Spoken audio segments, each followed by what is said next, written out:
Assalamualaikum warahmatullahi wabarakatuh. Nama saya Muhammad Amirul Hafiz bin Muhammad Nasir. Nombor metrik 290340. Nama saya Khadijah binti Ahmad, nombor metrik 290314. Nama saya Nur Adlina binti Muhammad Nasir, nombor metrik 290310. Saya Fatin Amin Antasha binti Muhammad Saiduti, bernomborkan metrik 289550. Saya akan menerangkan tentang SDG 15 iaitu kehidupan di darat.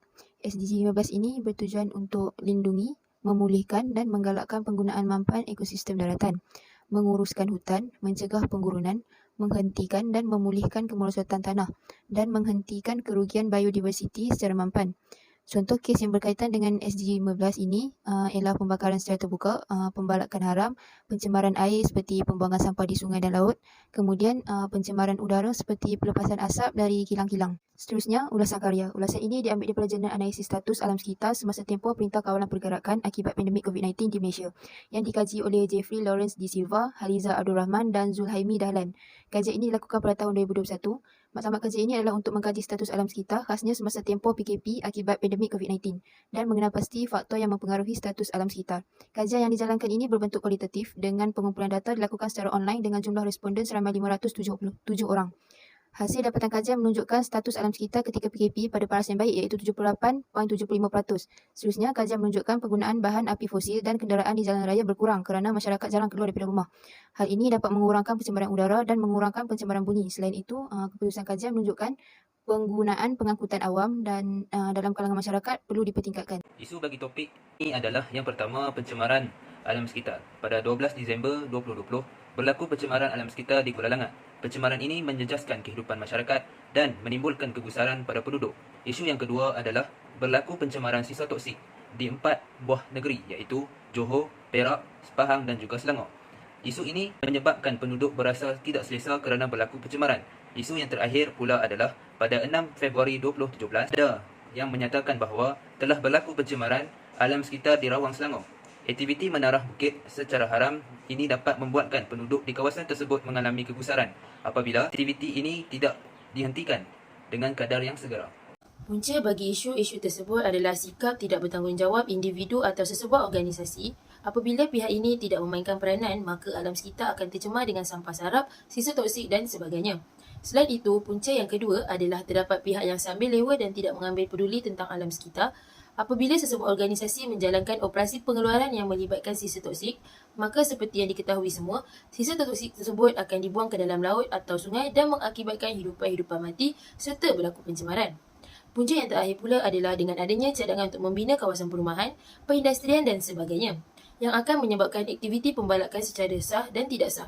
Oleh itu, pencemaran alam sekitar akan berlaku dan memberi kesan kepada masyarakat serta hidupan-hidupan lain. Seterusnya, kaedah penyelesaian bagi matlamat pembangunan mampan ke-15 kehidupan di darat ialah memberikan tumpuan penuh terhadap segala perubahan dalam meningkatkan keamanan, keadilan dan juga pertumbuhan yang kukuh. Bagi kaedah penyelesaiannya, kita hendaklah mengenal pasti masalah yang menjadikan berlakunya isu pencemaran alam sekitar dari masa ke semasa. Bahkan, penyelesaian juga dapat dilaksanakan dengan melakukan kutipan data atau punca berkaitan isu pencemaran alam sekitar. Hal ini kerana secara logikalnya setiap permasalahan yang terjadi memerlukan maklumat ataupun informasi yang tepat dan terperinci untuk menyelesaikannya.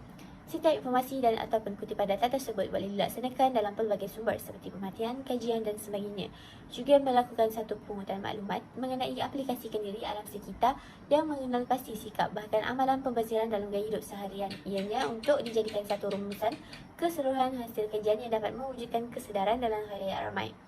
Bagi menjaga keindahan alam sekitar, pelbagai cadangan yang efektif dapat dilaksanakan seperti mengadakan aktiviti yang melibatkan kebersatuan anggota masyarakat seperti kempen yang konsisten, yang mana aktiviti sedemikian bukan sahaja menambahkan ilmu pengetahuan bahkan dapat membuka mata masyarakat untuk tidak membiarkan keindahan alam musnah begitu saja dengan campur tangan pihak yang bertanggungjawab dan berkuasa melaksanakan tugas mereka.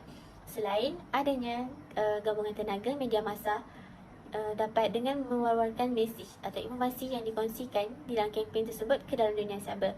Hal ini kerana cadangan ini bertujuan mengubah stigma pola pemikiran masyarakat iaitu dengan cara yang efektif dekat kepada diri setiap masyarakat betapa pentingnya menjaga alam sekitar. Di sudut lain pula, dengan meminta isu lawan dalam kegiatan kebersihan kawasan sekitar adalah dilakukan beramai-ramai yang bertujuan untuk memastikan kawasan-kawasan tumpuan tidak kotor seperti kawasan jalan dan juga kawasan sungai. Untuk penggunaan bahan gitar semula pula merupakan satu cadangan yang efektif di mana penggunaan semula bahan-bahan terpakai selain dari mengelakkan pembuangan sampah merata tempat dan pembaziran setiap bahan tersebut diproses semula agar menjadi satu bahan yang berguna. Dapat disimpulkan di sini bahawa setiap kehidupan mempunyai habitat dan kehidupan yang berbeza. Sebagai masyarakat yang bertanggungjawab, kita hendaklah menjaga alam sekitar. Masyarakat juga hendaklah sentiasa berganding bahu bagi memastikan habitat kehidupan ini tidak dimusnahkan agar semua kehidupan ini hidup dalam keadaan damai. Dengan adanya ilmu mengenai matlamat pembangunan mampan kita dapat mengetahui serta memahami dengan lebih lanjut perkara-perkara berkaitan kehidupan di darat serta punca dan cara untuk mengatasi perkara tersebut. Seterusnya, kami akan bentangkan tentang SDG 16 iaitu keamanan, keadilan dan institusi yang kukuh. SDG 16 ni bertujuan untuk mengakhiri penyalahgunaan seperti penyalahgunaan dadah, penyalahgunaan kuasa dan sebagainya. Seterusnya, eksploitasi, pengedaran dan segala bentuk keganasan dan penderaan kanak-kanak. Selain itu, mengurangkan sejumlah besar aktiviti kewangan haram seperti judi, riba dan sebagainya. Mengukuhkan penemuan dan mengembalikan aset-aset yang dicuri dan membantras segala bentuk jenayah. Tujuan seterusnya ialah membangunkan institusi yang efektif, bertanggungjawab dan jujur di semua peringkat. Seterusnya, ulasan karya. Ulasan ini berkaitan jurnal statistik kes penderaan kanak-kanak di Malaysia. Satu analisis yang dikaji oleh Nur Salihah Muhammad Saleh, Nabila Huda Zaim, Zaiti Nur Zuliana Rashid, Nur Hafizah Muhammad Haridi, Kamal Azmi Abdul Rahman dan Nur Bahiyah Misran. Kaji ini dijalankan pada tahun 2018. Berdasarkan statistik, antara kes penderaan kanak-kanak yang tertinggi adalah dari kategori penderaan fizikal. Kes penderaan secara fizikal dilihat meningkat pada tahun 2013 hingga 2014 dengan jumlah peningkatan sebanyak 83 kes daripada 1,134 kes kepada 1,217 kes. Kemudian pada tahun 2015, kes menurun sebanyak 50 kes. Seterusnya, pada tahun 2017, berlaku peningkatan kes iaitu sebanyak 325 kes. Seterusnya, penderaan secara seksual. Kes penderaan secara seksual meningkat pada tahun 2016 hingga 2017 daripada 1,038 kes meningkat kepada 1,357 kes. Seterusnya, penderaan secara emosi merekodkan kes paling rendah sepanjang tahun 2013 hingga 2017.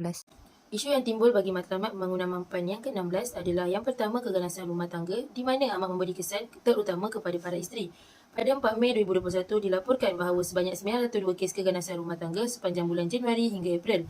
Isu ini merupakan salah satu daripada agenda di dalam matlamat pembangunan mampan yang mana masyarakat memerlukan hidup yang aman tanpa sebarang penindasan atau keganasan.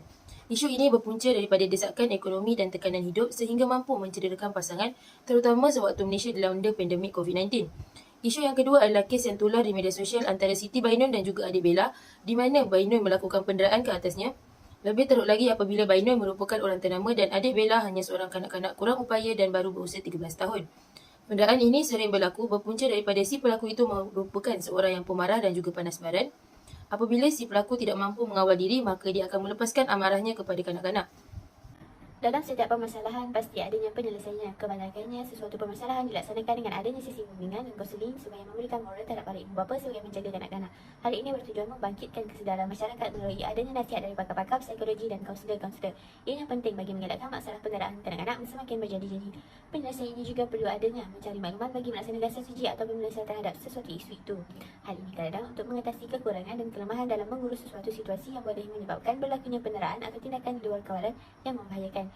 Juga mengenal pasti punca sesuatu permasalahan tersebut dengan lebih terperinci dengan mengumpul data yang membolehkan kita mengkaji puncanya seperti orang kurang upaya yang disebabkan masalah kewangan salah satunya. Oleh itu, setiap satu maklumat dapat dijadikan bahan bukti bagi ditunjukkan kepada pihak berkuasa untuk diberikan hukuman lanjut. Untuk kaedah seterusnya ialah konsep EQ yang dikenali sebagai Emotional Intelligence yang mana mementingkan serta meningkatkan sterilisasi seorang individu dalam menghadapi situasi yang melibatkan emosi dan perasaan. Dalam mengatasi kes-kes yang tidak diingini berlaku ialah pihak kerajaan hendaklah mematapkan lagi penguatkuasaan undang-undang kes jenayah terutama bagi kes rasuah. Ianya boleh diambil tindakan tegas oleh pihak berkuasa yang mana haruslah menahan, mendakwa dan memberi hukuman terhadap kes tersebut.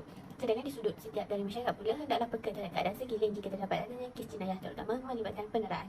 Selain itu, perlu mengetatkan dan mempertingkatkan sistem pengawalan keselamatan dan kawasan kediaman. Contohnya adanya masyarakat yang melakukan rondaan secara bergilir-gilir di kawasan kediaman masing-masing untuk memastikan keselamatan terjamin. Kesimpulan yang diperolehi bagi topik ini adalah setiap manusia mempunyai hak untuk bersuara serta hak kebebasan masing-masing. Oleh itu, sebagai orang yang bertanggungjawab, kita perlu menjamin keadilan mereka. Pihak tersebut perlu memastikan bahawa yang ditindas mendapat pembelaan dan yang menindas mendapat hukuman tidak kira pangkat, bangsa dan sebagainya.